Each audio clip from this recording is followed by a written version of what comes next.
show, make sure you smash that like button and the subscribe button so you'll be notified when another amazing episode comes out. And so, what are we gonna touch on today? We got plenty of MMA news, some boxing news, NFL action, baseball action. It's just a plethora of sports. It's like, where do we go? But so we'll start off. What was the first? We had fight night on Yaz Island, Fight Island. The main event was Brian Ortega against Chan Sung Jung, the Korean Zombie. And Brian Ortega had a layoff since his last loss to Max Holloway. He really got pieced up in that fight, so you really didn't know how he was going to come back. Was he going to be gun shy? I mean, what was his game going to look like? So I mean, most experts were picking Chan Sung Jung, even though Brian Ortega was the higher ranked fighter, but that we just didn't know what we were going to expect. So and what man, Brian Ortega looked good. It looks like he took this time off to go back into the lab and just work on the parts of his game that were lacking which was mostly stand up. He already had a superb ground game, but his stand up was lacking, and so he came out right from the very first bell and just looked good. His boxing was crisp. His kickboxing was crisp. Had a night in the second round. Had a nice spinning elbow. When Jung got kind of careless, and it kind of, I mean, that pretty much was the fight right there, because even Zombie even said that he doesn't remember anything past the second round.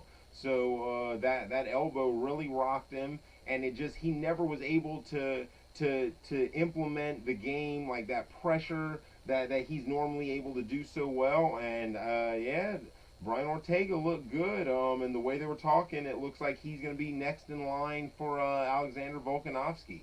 So that should be a pretty good fight.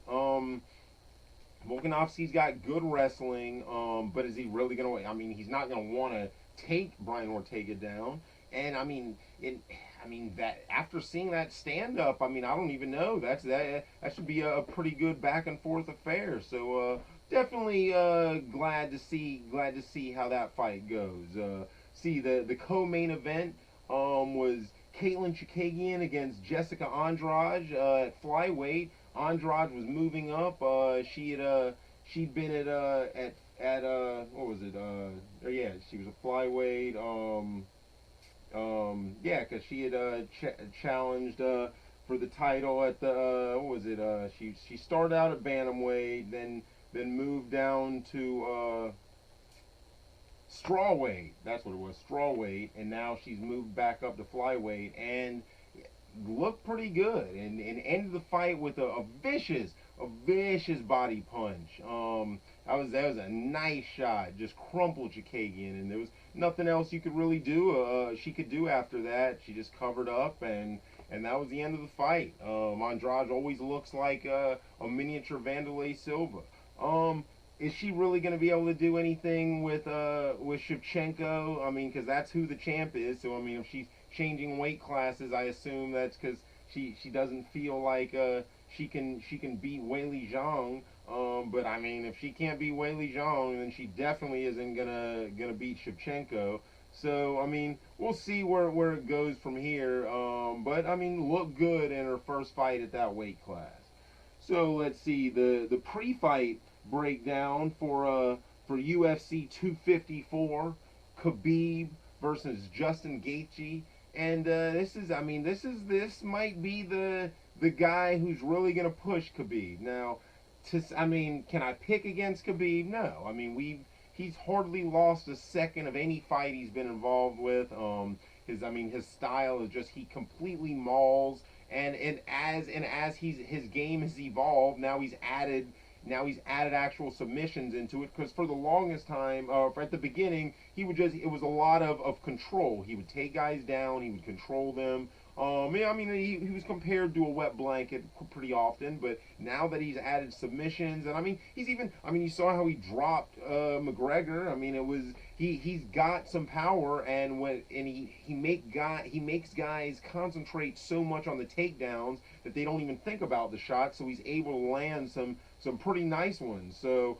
I mean, this is going to be the guy who might push him a little bit. Justin Gaethje has a wrestling background, so he's going to be able to. Or, I mean, theoretically, he'll be able to keep the fight standing a little bit better, and maybe punish Khabib a little bit. I mean, because the fight starts out on the feet, so until Khabib's able to get him down, I mean, Gaethje is known to punish people. I mean, whether it's these vicious leg kicks or his vicious body punches. I mean, he's always working to put damage on the guy. I mean, no one ever thought Tony Ferguson borderline had to quit. I mean, that fight was just stopped just from the brutal beating that he took. I mean, nobody really saw that like that.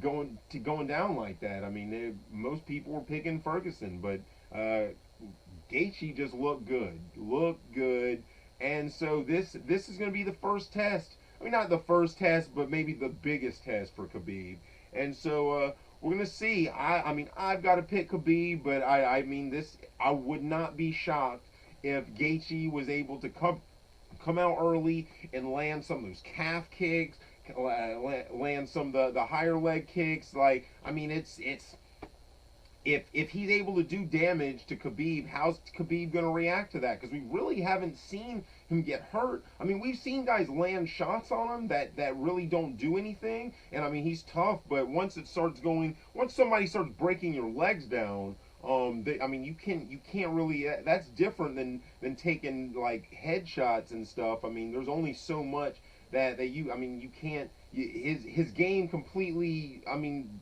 it devolves if he. I mean, he has no legs. I mean, that's his power base. So theoretically, Gaethje has more of a shot than anyone.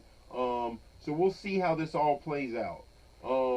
In the co-main at middleweight, it'll be Robert Whitaker against Jared Cannonier. Whitaker looked good after losing the belt. He came back, was able to beat Darren Till, and Jared Cannonier has looked amazing since he's moved down to middleweight. If you'll remember, he started out at heavyweight and then went down to light heavyweight, and now at middleweight, the guy has just looked amazing. Vicious power. So we'll see. I mean, I think I'm gonna pick Cannonier with the upset. It's just he's just got that power, and I mean, Whitaker has fought some beasts. I mean, he was able to beat Yoel Romero. I mean, he's who that guy ends careers, and I mean, he was able to go in there, beat him twice. Even though I guess I gave one of those fights to Romero, but still. Whitaker looked good, was able to withstand some vicious shots, but I think Cannonier might just be able to. His stand up might be a little bit better than Romero, so we'll see. I think he's going to be able to land a big shot that's just going to be able to put Whitaker out of there, and I think this is the a title. Whoever wins this is getting the next title shot. So I mean, I guess for the fans, most people, we've already seen Izzy knock out Whitaker in the was it the second round. So it'd be nice to see him get a new guy against Cannonier. Would be a decent fight. So we'll see what happens, how it all plays out. But that definitely looks like that'll be a good fight. And in the another main event fight, main card fight, will be at heavyweight, Walt Harris against Alexander Volkov. And I'm gonna have to go with Volkov on this. Walt Harris has looked good at times, but it's like when he steps up the competition, it's like he kind of always wilts. So we'll see what happens here. I'm picking Volkov. Let's see, and in oh, okay, and then the big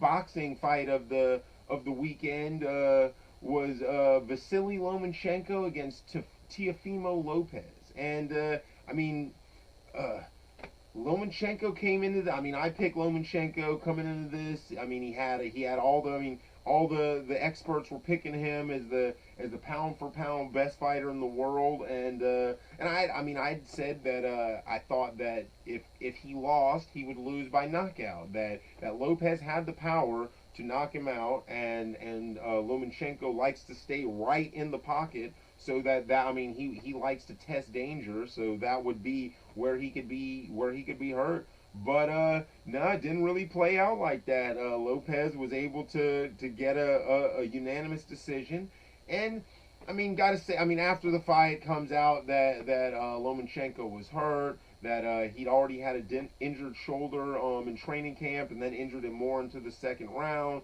Like they talked about that I guess his management and his father wanted to pull him out of the fight, but he didn't want to. But I mean, you really, I mean, I don't know. I can't even. I mean, who's to say how much that affected him?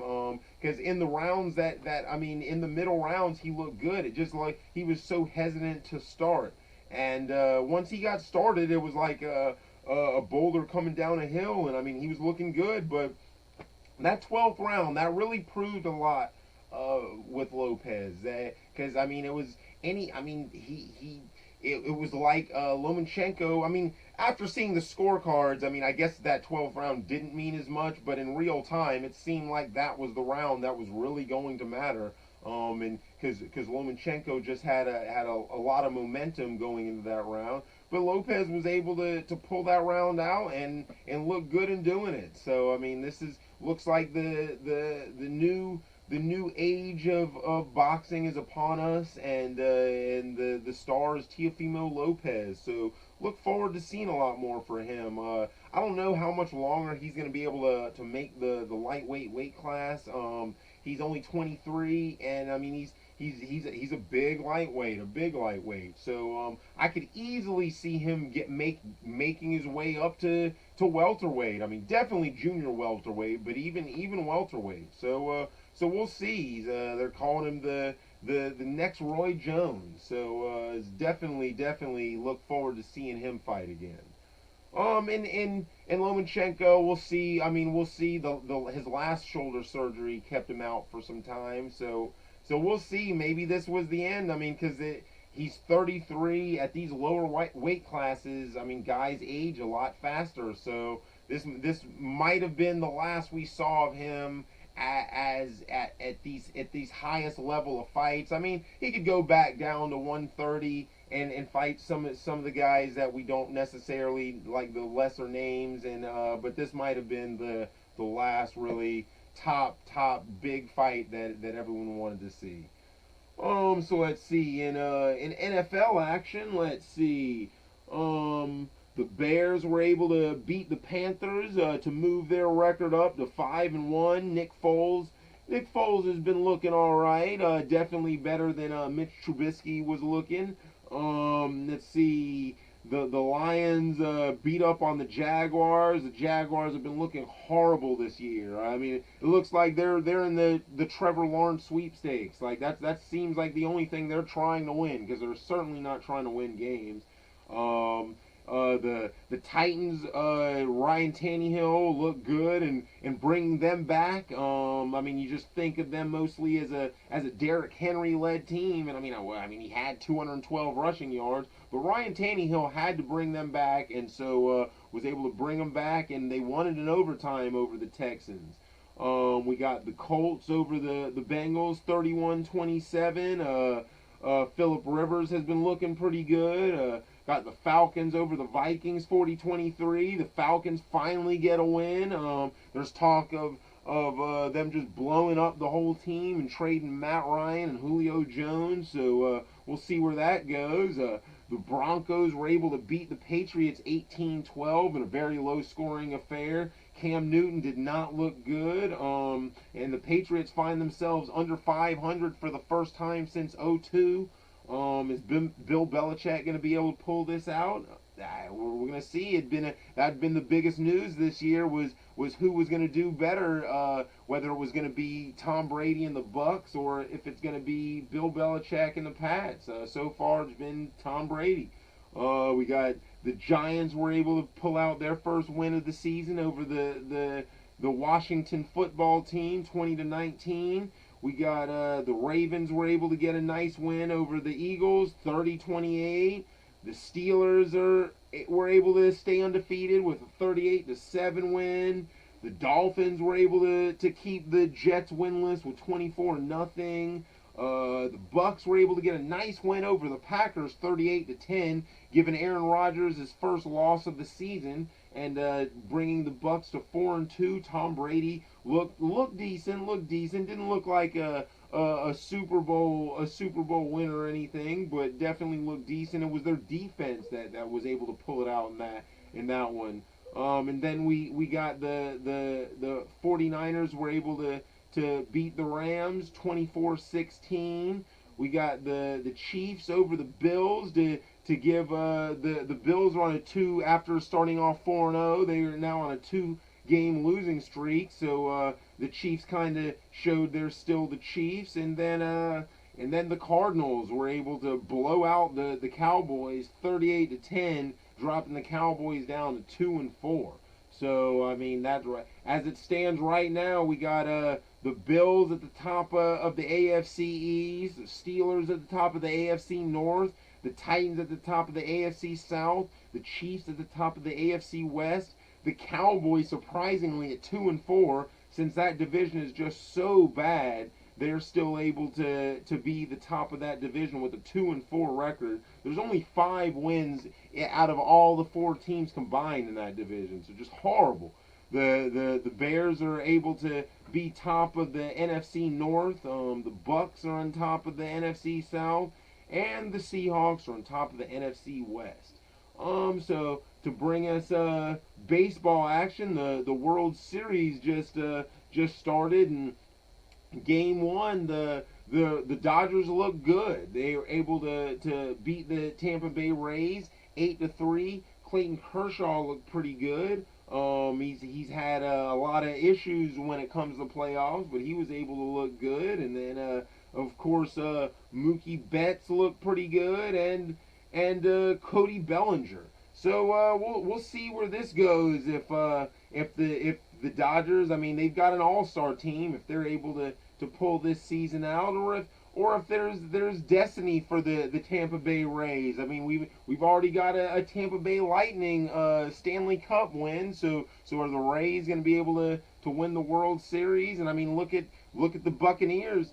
They're already they're looking pretty good in the NFL. So this might be an all-around Tampa Bay season. But yeah, so you can find us on Trauma Television on YouTube, on Trauma Television on Facebook, because there's a Trauma Television production. You can find it on Big Scary on Facebook, and Big Scary on Twitter. And as Martin Luther King said, the arc of the moral universe is long, but it bends toward justice. And if you'll remember from last week, we got our special guest. What's your name? Big Scary. Yep. And just punch on Friday 4 times and click on it too. Yep. All right. See you next week. Bye.